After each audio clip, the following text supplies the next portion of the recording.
I'm going to show you today positional isometrics for hip internal rotation. I'm just going to demo this from a 90-90 position. So a positional isometric is where we want to close the gap between our passive and active range.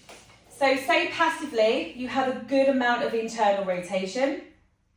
So say I can lift my hip here passively about this much, but then when I let go, it drops down to here.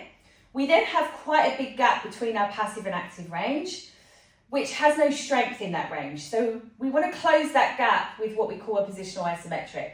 So we do a pales and rails contraction. We're not trying to get more range of motion, so we don't need to hold the stretch first. We can just find the end of our active range of motion. So say the end of my active range of motion is about there.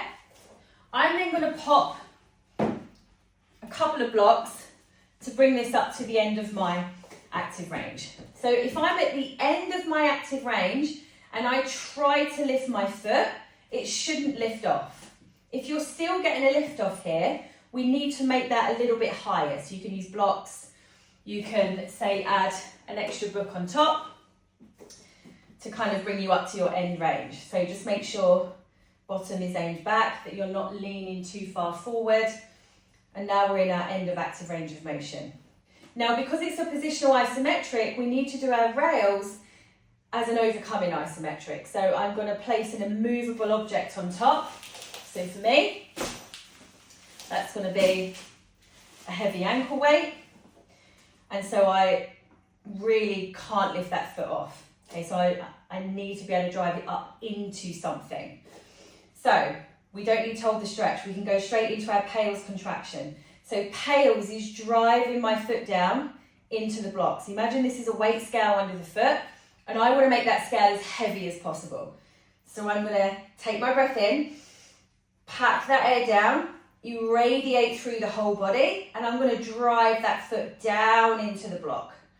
And I'm going to use about 30 seconds to really build up that intensity of driving that down.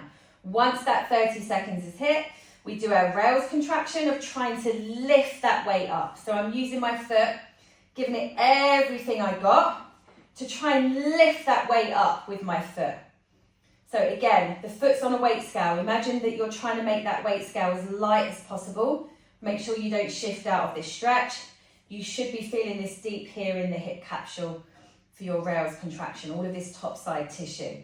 So 30 seconds of driving up into that weight, and then relax. Then we can always do 1 or 2 more sets. I tend to do between 15 and 30 seconds down, same amount up.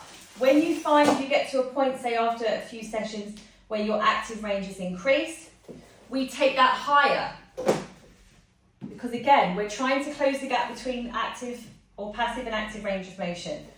So then I can take it higher. Again, immovable object goes back on, and I do my pales and rails contraction from here. So pales is driving down, rails is trying to lift up. And as time goes on, that gap between passive and active will surely close. Make sure you always warm up with hip cars, and make sure you always lock that work in with hip cars or hip capsule cars afterwards as well. So that's positional isometrics for hip internal rotation.